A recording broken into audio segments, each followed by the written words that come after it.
Hi, Michael. Thank you so much for joining me. Thanks for inviting me. I've wanted to do a question and answer session for ages. I've had It's taken you 9 years. Sorry about that. But I really wanted to ask you to join me because you're our UK trainer. I've had so many questions from our viewers. Questions that I thought we could go through and answer, maybe address something that could help them make a better, or shall we say a perfetto coffee. Oh, sounds like a plan. Yep, let's do it. Let's go for it. Should we kick straight into it? Why not? But we're going to keep it simple. This one question from Bob, and he's from Preston. He says his coffee won't flow. What can he do? So it's non-specific on the machine, which is fine anyway. So I'm going to go down the manual route. Okay, so let's start basics. Coffee and grinding is really important, all right? And a lot of people think that you just put the bean in and the machine's a magician and it'll do it all for you. Where actually we need to concentrate on the grind. So let's look at Bob's. For example, if we've got our grinder set to a really, really fine setting, let's think of it like sand. And if water was trying to flow through sand, it might not even get through. It might just dribble through. Okay, that's actually what's called an over-extracted coffee. Water spent too much time with it. On the opposite side for Bob, if we then go to a really coarse setting, we could think of it like pebbles. Now what's happening is the water's flowing through too quick. Okay, and that's called an under-extracted coffee. So in this regards, I personally think that it's down to the grind setting. I think that's really important, and I think you've described it perfectly. I feel that a lot of our customers or our viewers don't really understand about beans. What type of grind should they buy? They always look to buy an espresso grind or a special ground. And I feel that tamping's quite crucial to the coffee process. Completely agree. And a lot of people are caught up in how hard should I tamp it, or should I tamp it lightly? Will it affect the coffee? And I always say, whenever I'm doing a video or training anyone, I always say, tamp and give it a good push, and that's about enough. You don't have to be Superman. But you got to remember also, our coffee gets infusion. So when you have a pre-infusion, what that does is that dampens the grounds anyway. So then that allows the grounds to bloom, and then we get that extraction. Makes total sense. But there's also to take into account, you know, that's the manual, what I've just talked about. Then of course it's bean to cup. Bean to cup is our automatic machine. So that is all done for you. You don't have to worry about it. So really all you have to think about is your grind setting. So again, exactly the way you described it, you don't want to grind it too fine and it's coming out in drips because it's having that difficulty coming through. But too light and coarser grind means that it's just going to flow through and you're not getting that perfection of the coffee, the taste of the coffee. I think another thing I've had as well, and this is one I had on a call of mine, was actually someone had programmed the machine wrong. So what I mean by that is that we were going through the grind settings. We'd already got the grinder out, we'd seen where he was at, but when he was putting it in, his tamping looked right. And then it became very apparent that he'd pressed the button and he'd now programmed it to a really short coffee. So was blaming the coffee flow. So there's that to take into account as well, I think. That's such a good point, because our machine, the Dedica machine, if you press the button for too long, it goes into a program mode, Absolutely, doesn't it? Of course it does, yes. So literally, absolutely. What he may have done was press the button, held it for a little bit too long. It's like you knew this call was there. It was a Dedica, by the way. So was it? Yeah, it actually was. So yes. Yeah, no, I totally get that, because he's thinking he's pressed the button to deliver a coffee. What he's done is he's pressed the button and inadvertently programmed it. So when he let go, the machine thought he only wanted a 3-second coffee. Correct. But actually in this case as well, his grinding was a bit off and he was tamping down way too much. So there's then consideration to take into it. So in answer to Bob's, I would then look at the grind setting, also the tamp, as you said, a good push. You know, I'm not going to go into technical details. I could do it, but we're not. And actually finding that sweet spot for the flow rate to come out of the machine. We don't want it dripping, but we don't want it coming through too quick. I totally understand that. And also you will understand when you see that, when you say the flow rate, it comes through, but it's a beautiful nutty colour, isn't it? It's not pale in colour. Some baristas call it the rat's tail. The rat's tail, I like that. I think Bob's question's done. So I've got another question for you, Michael. So this is from Steph. She's from Aberdeen, and she says she can't get her milk texture right. I'm going to take an easy way out on this one. So my missus is a prime example. I've got about 18 machines in my house and she can't froth up for love nor money. So I've cheated. I've actually got her a bean to cup machine with a milk carafe. That way she just turns a dial from medium, high, low. She can choose her froth. She presses one button, job's a good one. However, I don't think this is going to help Steph on this one. So I know you're the queen of frothing.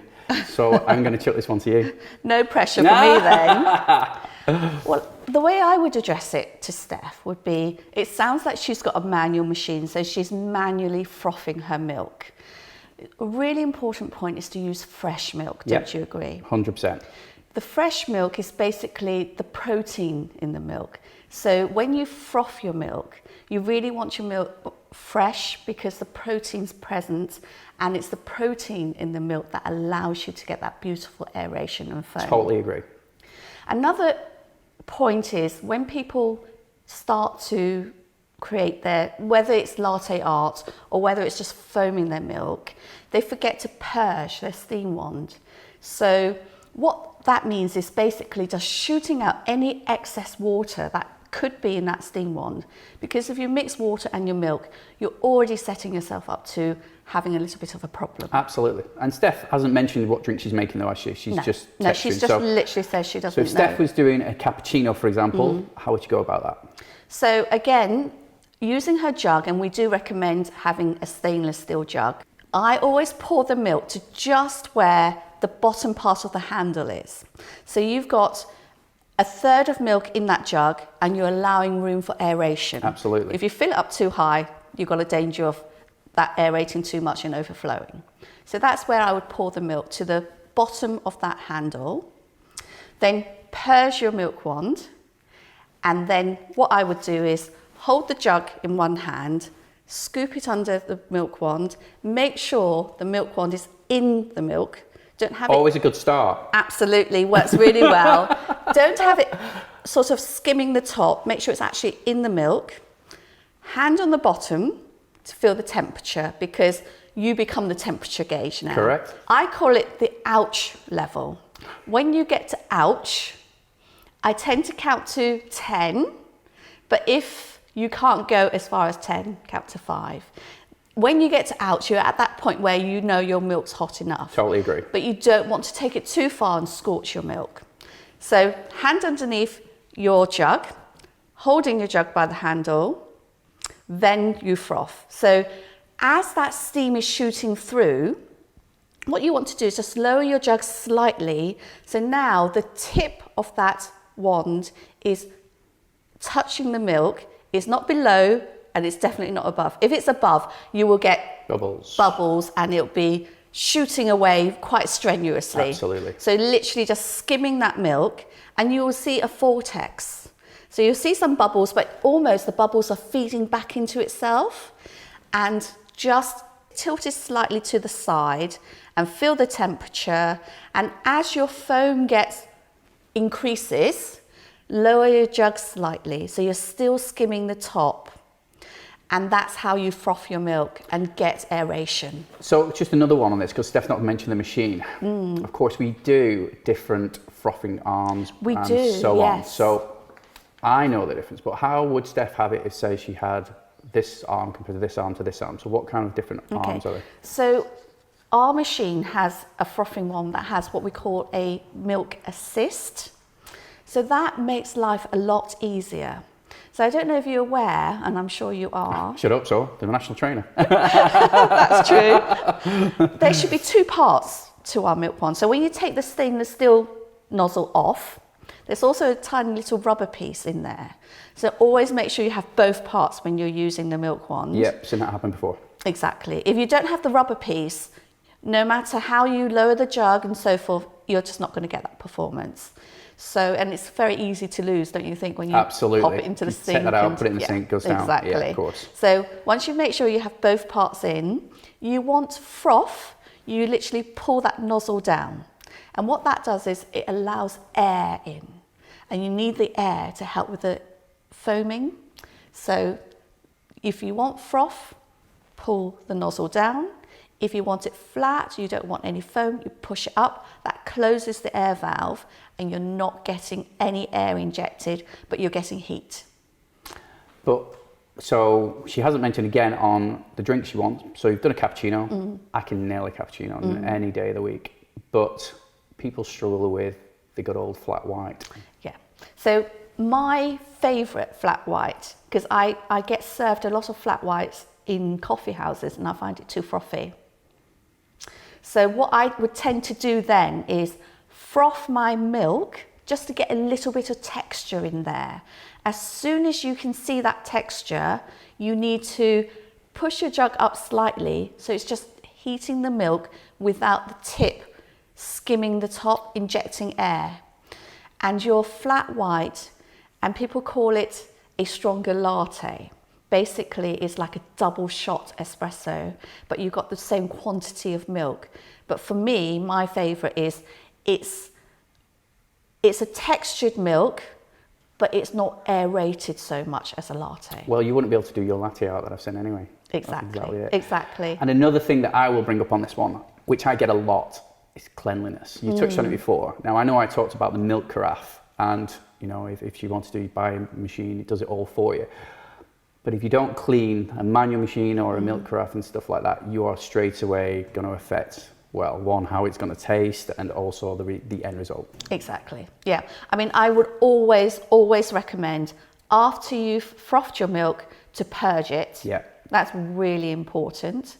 And you see a lot of baristas in the coffee shops, they look like they got one of those horrible rags and they give it a really good wipe. good rag to have. Exactly. It's a great rag to have. And all I say is, make sure you have a damp rag. It's not, you can't do it with a dry. It's always got to be damp, and you're wiping off the excess milk on the outside of your milk wand. Purging cleans and shoots through the inside. Now you have a Dedica style, you would literally remove the two parts of that milk wand and clean it under the tap. Detergent if you've got it, just clean it, make sure you clean all the milk residue. What I tend to do is, because I've literally just frothed with my jug, so I've got to clean that anyway. So run that under the tap with detergent, then put in my 2 bits in there, give it a good clean. I've done them all at the same time. And also as well, just a final one, depends on the milk, right? Because she can do milk alternatives. You could do coconut milk, you could do almond milk, but of course the frothing level's going to change slightly when using something like coconut milk. Exactly. And the oat milk works really well. It's great. A taste is really as well. Yeah, it's exactly. Brilliant. So Michael, I've got this question. Actually, I get asked this a lot. It's Scarlett, she's from Portsmouth, and she says her lights keep flashing. Wow, I get that every week. Exactly. Okay, so there's reasons behind this. Now, it depends what light is flashing, first of all. Usually it's to do with 2 lights flashing at the same time, but I'm going to say on this particular one, depending on the light that is flashing, it will tell you in the instruction book what that means.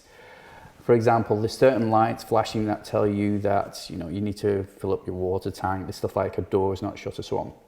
On this one, I'm going to take it differently. If there's 2 lights flashing when you turn the machine on, basically that's a heating up session. That basically means it's getting into the right temperature. It's heating up into the right optimum temperature for that coffee. Usually, because of the thermoblock, it takes around about 30-40 seconds. But on some other machines, they have a boiler, and they have to wait to get to that temperature. So for me, it's to do with probably temperature, or something's not right on the machine, which means that they can just refer to that one. Okay. So it's almost like a standby, I'm getting up to temperature to make your drink. Yeah, and if certain buttons flash, if it does a different pattern, it will tell you in the book what that actually means as well. Okay. So that's one reason. So I don't know if you've got any others. I was thinking of another one. So this again is relating to flashing lights, but it's again, it's almost like, please wait, I'm getting to the temperature for you. So for example, you've just made a beautiful coffee and you now want to froth the milk to turn it into a cappuccino or a latte. So you've pressed the coffee button and it's made the coffee. Yeah. And you want to go to cappuccino. I know where you're going. That's fine. And it's flashing and you're thinking, no, don't flash because I want a cappuccino now.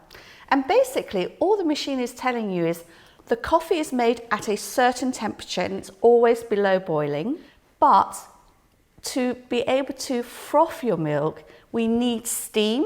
So we need to take that temperature up to boiling. So the difference in the temperature from just making your coffee will mean, hang on, wait a minute. Well, it's not a minute, but hang on, just wait. And just getting that boiler to boiling, then we can produce steam for you. So they've done that. They've made a beautiful cappuccino. And the neighbour pops around and says, I'll have a coffee with you. So now they want to make a coffee.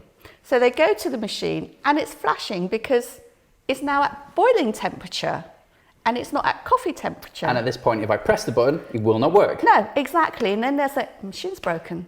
I can't make 2 coffees. Why can't I make 2 coffees? And I just wanted to just reiterate, it's because you're now at boiling temperature and you want that lower temperature for coffee. Now, you know, when you just boil the kettle, it's not going to go lower temperature straight away. But we have a magic trick for that.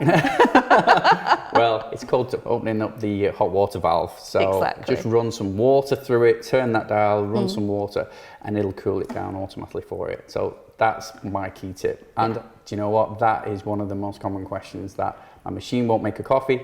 I'm pressing the button, the light is still on. We had a saying once, when it's flashing, it's thinking, and when it's steady, it's ready. I love that. So it explains it so well, doesn't it? Absolutely. But it's almost like as soon as you say that and explain it, they're like, oh, I never thought of it like that. Yeah, generally to do with temperature. Exactly. So when Scarlett says her lights keep flashing, it's flashing because it's getting to a temperature that either she wants to make a coffee or whether she wants to froth or go back to coffee again. So it's flashing for a reason. 100%. Good. I think we've sorted that. Ollie from Chester has the question. He's tried to program his machine, but he can't. Oh, it's a classic. It's a really good one, this one. And I've had this happen just last week. Someone was programmed the long button. Okay. So the first problem you've got is someone is trying to make a long drink and then trying to make it into the size of an espresso. All right. Now, I'm going to go back to the instruction book. I know I keep reverting to it and I know people don't read the instructions, but inside the book, it does tell you a minimum and maximum quantity that you can actually set that program to. You sometimes get people trying to program an espresso and make it 150 mil. That's not an espresso. No. Okay. So the machine will then say, it's not an espresso, so I'm not going to save it. So it's about staying in the actual quantity range. So if you look into the actual instruction book, it will then say this quantity range from here is say 20 mil to X, and it will tell you what program will match up with the minimum and maximum quantity. So for me, that's one I've faced quite a lot of. I don't know if you've had any similar issues. Do you know what, Michael? That makes so much sense because there's no way you can make an espresso into a long coffee. I was going to say that our machines have different ways of programming coffees. Correct. And if you were looking at a simple pump machine, you hold the button down and it starts delivering, and then you let go and it's programmed that long coffee for you. That's it, yeah. So one way is holding a button down. There's another way if you have, for example, automatic bean to cup coffee machine. That would be you press the button and you wait for the coffee to be delivered. When you get to the desired amount, you press it again. That programs a coffee amount. Yeah. And then if there was one that you wanted to program the milk quantity, by pressing that button, it now delivers the milk. And again, you let that milk deliver to the desired length and you press the button and that memorizes the milk quantity. So that particular type of coffee machine is memorizing both coffee and milk. They're different, aren't they? Because some of the machines, for example, as you've just said, some you hold the button when it comes down, some you hold it for about 3 seconds and the button flashes, you take your finger off. Yeah. And then the screen ones, the ones that have got the TFT screens, they have little indicators where tell you where you're at before and where to stop and so on. So there are all different factors of how you can do it. What I do find is, it's all about the instruction book for me, and I know I keep saying about it, but Michael, I've got to tell you, everything's in there. But for me, it's generally to the quantity and the fact that you haven't actually started to program it correct. So the book will tell you, do I hold this for 3 seconds to flow, and then what is my minimum, maximum quantity that I need to fit into?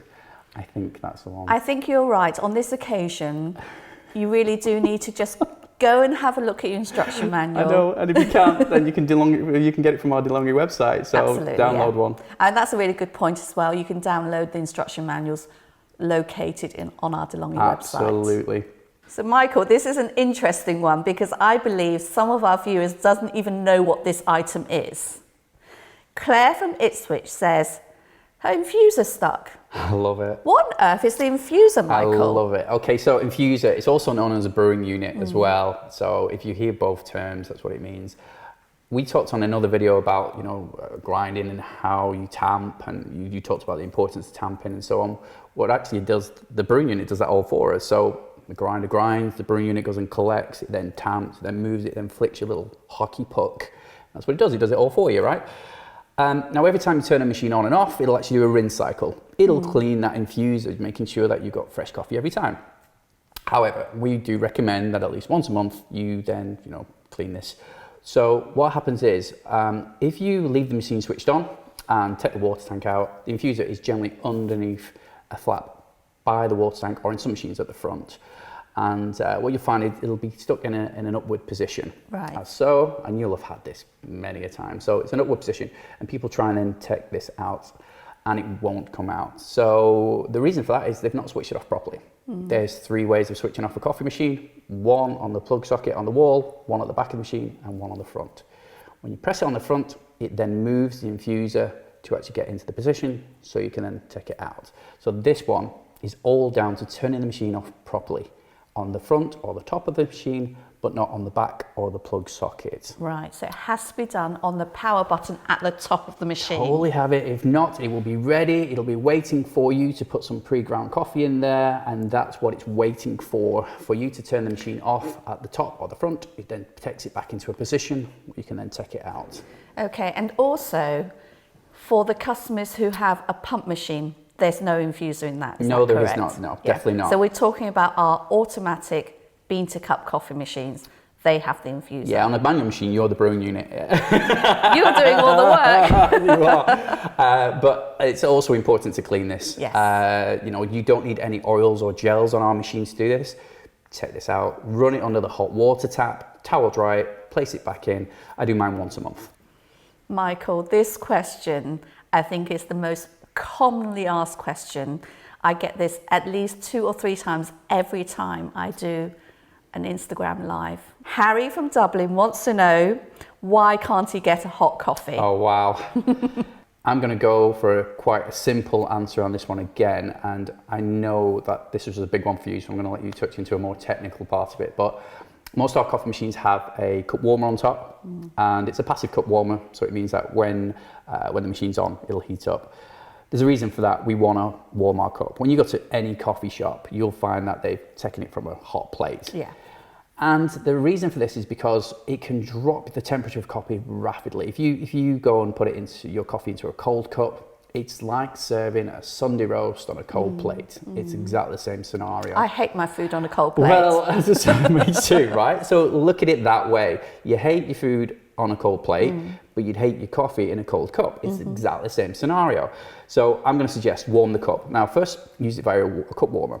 Now, if you've just turned your machine on and the cup warmer's not on, then run it under your hot water tap. Use the hot water tap on the machine, or even run it on your home hot water tap. Get that cup to a good temperature, which means that if we're putting things like milk in first, it's going to retain that temperature. And that's my first key for this one. And also, if you're switching your machine on for the first time, if you have an automatic machine, it does that rinse, doesn't it? Absolutely. So you can pop your cup under there. Warm the cup that way. Just don't drink that rinsing water. Well, you can do as well, because there's nothing wrong. It's Nothing just wrong water. with it. It's just water, right? It just doesn't look people great. worry about that bit, but it's just water. So yeah. Everybody is so used to drinking a boiling hot drink. Yes, because we they are. have their instant coffee, it's from the kettle, it's boiling hot, and they think their coffee should be at that temperature. Correct. And it's so important that everybody should realise coffee isn't supposed to be boiling. To get the beautiful flavours from your coffee, I know our machines have a wide temperature range, so you could be anywhere between 90 to 98. Try and get your mindset away from a boiling coffee to a temperature that you can drink without having to sort of blow it cold or anything like that, because what you're getting is the beautiful coffee extraction. But I also know everybody has their own preferred temperature. So there are other ways of actually getting a hotter coffee. So a lot of our coffee machines will give you different temperatures to heat up your coffee. So for example, the Maestro that's behind us here, you can go from, there's 5 temperature settings. Absolutely. So you can go from 90 to 96. No. 98 actually. Yeah, 98. I forgot the last one. So 90 to 98. Now, the reason why this machine has such a different range in temperature is it's allowing for you to experience the coffee beans at its best. Correct. So usually when it's a dark roast, you're having it at a lower temperature. And it's a light roast, you're having it at a higher temperature because it really is bringing out the notes and flavours of your coffee. So that's one way of making a coffee hotter. Yep. If you're drinking a milky drink, you can't affect the temperature of the milk. But people do. And that's the other problem, is people then decide to make the milk hotter. And so if the machine cuts off after its first froth cycle, they then refroth. So they put it back on again and trying to get it up and up and up in temperature. And that's when, of course, they then start burning the milk. Yeah. I have spoken with customers who've bought an automatic bean to cup. They love a cappuccino, they love a latte. So you know there's going to be a volume of milk in there. Correct. So what I do suggest sometimes for them, if they don't mind, is altering the quantity ratio. So if your ratio of a cappuccino is 1/3 coffee, 2/3 foamy milk, Perfect. Which is the perfect cappuccino, Yep. but you want that drink hotter, Correct. you can alter the ratio because the coffee part will be hotter Yep. than the milk part. You can increase the volume of the coffee part and slightly decrease that foamy milk, and you're automatic getting a hotter drink. In a warm cup. In a warm cup. So there are ways of doing it. Yes. You can personalize and customize, but please bear in mind that you should not be having a boiling hot coffee. Totally agree. 100%. I hope, Harry, that answers his question. Yeah. This is Kim from Norfolk. I've descaled my machine, but the light is still on. Wow. I've just done the videos for YouTube, of course. So the videos have been done. They'll be on the DeLonghi how-to. It's a really weird one, this one, because you think, oh, you know, I put my descale in, I press a button, it does it, and now my light's still stuck on there. First of all, did we activate the descale properly? And what I mean by that is each machine has a different way of doing it. You can hold the button down for so long, you can go through the menu, whatever it may be, but you have to activate it. The second one is once you've done the descale solution and you've run it through, you have to do a flush cycle. All right, so people don't do the amount of flush cycles. So some machines you have to do it twice, some machine you have to do it once. And also you have to fill it up to the max line.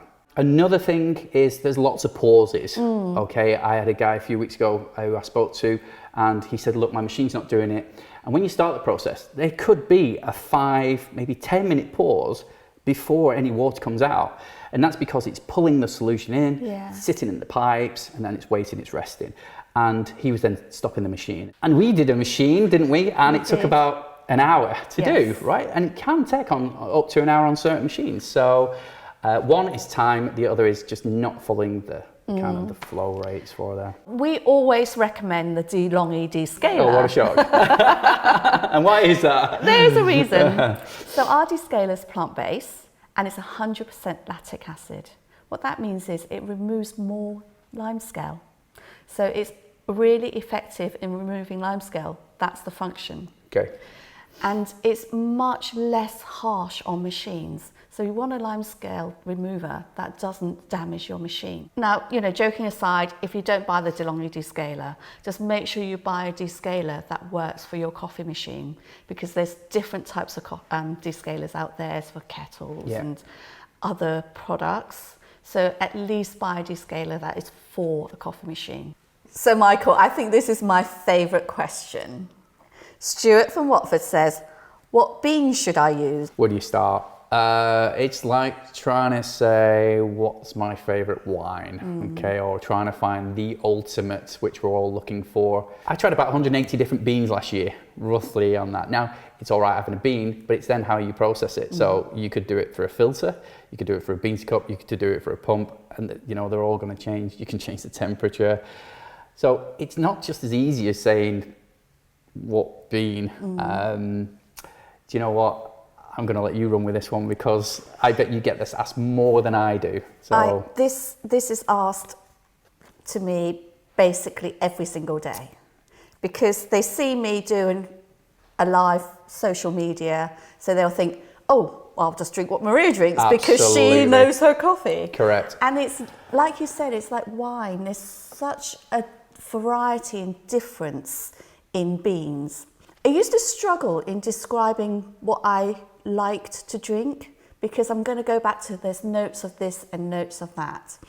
And a really fantastic barista posed several questions to me which broke it down so easily for me to understand because I kind of know the coffee that I like. So he'll say to me, what do you like? Do you like a Mars bar or do you like a dairy milk? I know the barista. Yeah, absolutely. Amazing question, isn't it? Fantastic, so immediately I know I'm a dairy milk girl. Yeah. And then he'll say, do you like plums or do you like raspberry? Plums.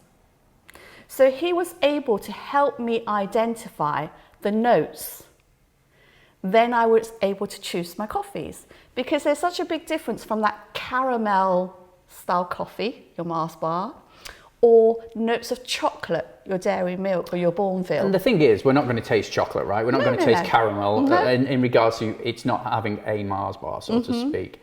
Of course, other chocolate bars are available. You're not going to taste a raspberry and stuff. It's about the notes, what you've just said. That's the main thing here. And of course, we did a cupping session on beans from around the world where you could truly taste them notes. But as I said before, I think for me, it's about how you then process that bean through what machine you've got as well, because you could do it through a filter, which will taste different from a bean to cup, and still using the same bean. You could choose a different grind setting and it will affect the bean as well. So it's about finding the right bean, the right way to process it, and that's where I'm at. Yeah, so I've actually got some beans here to show you because I think a lot of viewers, they buy a bag of beans and it says espresso, and it says chocolate, or it says caramel, or it says honey, or whatever, and they're like, that sounds great, I'll have that.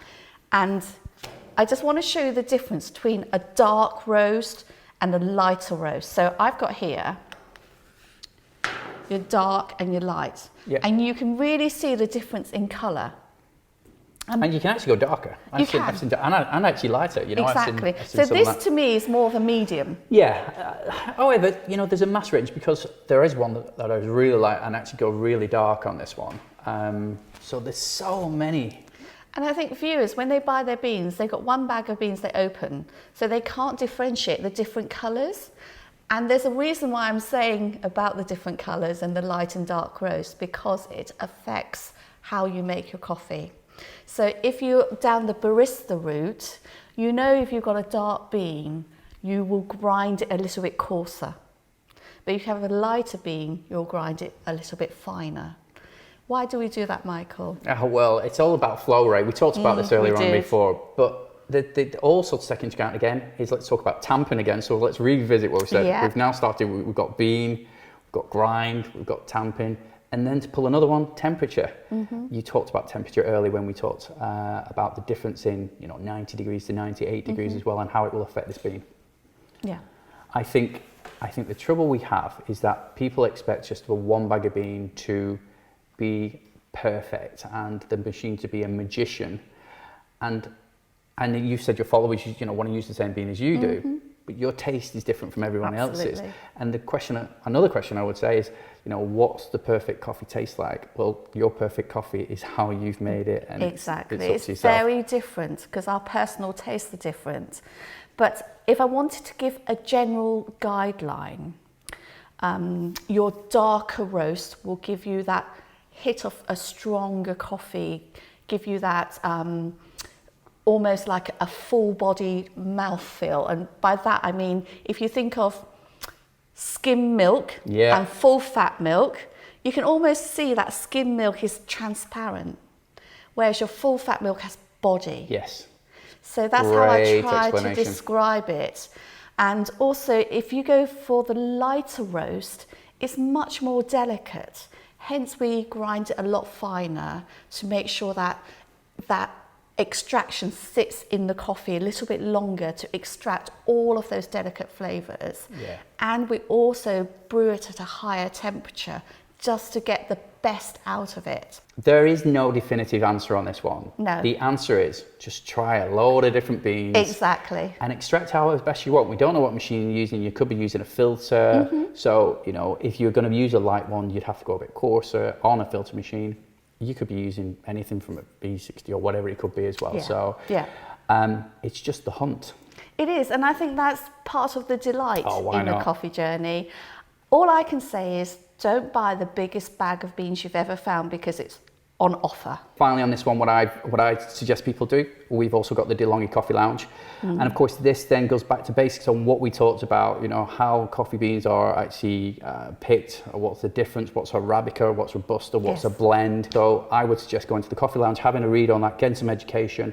And there's lots of roasters on there, of course, that you can then try different bags of beans from different regions around the world, given our caramel taste, our raspberry taste, or whatever you may be as well. Just try them. That's what my suggestion would be.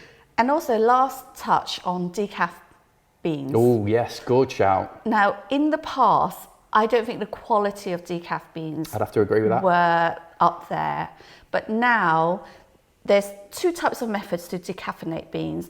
I think we've reached a stage where the decaf beans are such a high quality, you don't have to look down your nose at them anymore. You'd never tell. No. I could probably do a decaf coffee for you now and you wouldn't tell the difference. Exactly. And because you mentioned the DeLonghi Coffee Lounge, I've actually visited a few of those roasters, and I've tried some of their beans, and I literally did not know I was drinking a decaf coffee. Well, to be honest with you, my partner drinks decaf coffee, so I know all about decaf beans, and they are exceptional. Once over, as you say, going back in the day, you probably wouldn't have touched a decaf coffee for a No, they had a little tinny taste to it. These are really, really good. So Really my whole ethos on this is just explore, just keep exploring, find your ultimate, and it's your personal taste. Exactly. You know? So it's not one person's favourite will be your favourite. Definitely not.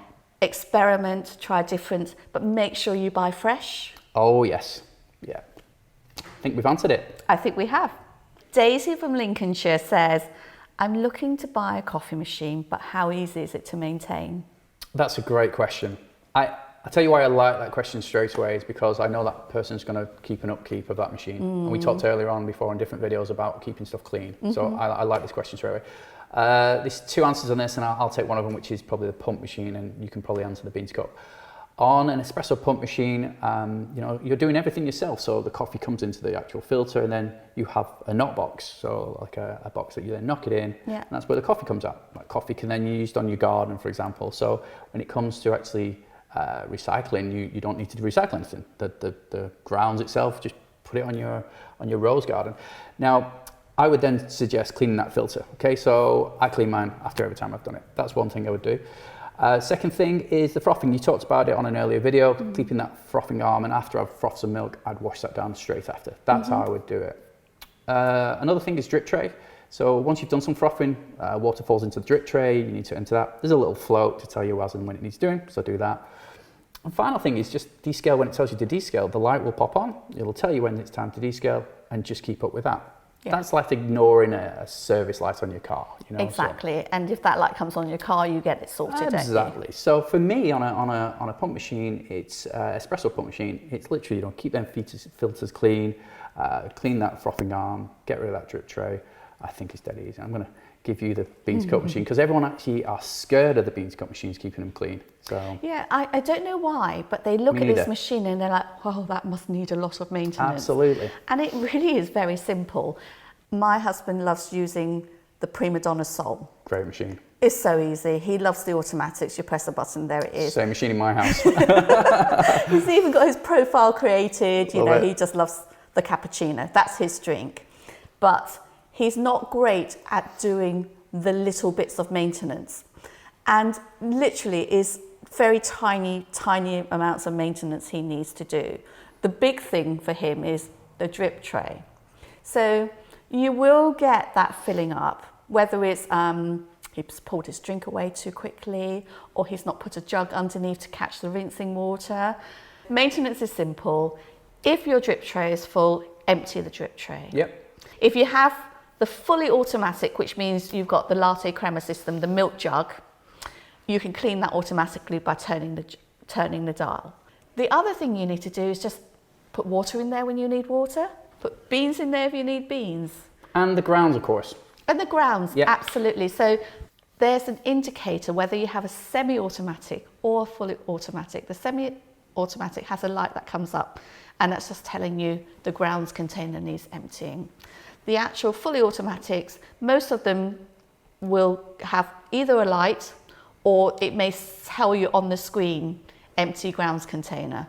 So it can't be easier than that. And actually, as I said before, right, I know people who use that for a coffee scrub, so put it into that. I've known people to put a bit of that in coffee cake, and as I said, put it on your garden. It's a good repellent because, of course, coffee is a natural pesticide. It is, and also I'm going to make a hair mask. Oh, really? Okay. So let's go. So it's very similar to on both machines. On a manual machine, of course, then you have the steam ones to probably look after because of the milk. Drip tray is, as it said, on both machines. The differentiator would be the filter, the milk carafe, of course, which you've mentioned before. We have touched on another video is the infuser. The infuser would be one thing. And you know what? And the descale light on a bean to cup would be the same as the manual. Exactly. But I can't think of anything else you need to do. It's very, very simple. And also, you can actually put your milk carafe in the dishwasher too. Absolutely, yeah. So it just makes life very easy for you. So if you're thinking of looking to buy a coffee machine, the maintenance part is very simple. Yeah, I think that's done for. I think so too. That's all the questions I have for now. Thank you so much for helping me out. It's been a pleasure, anytime.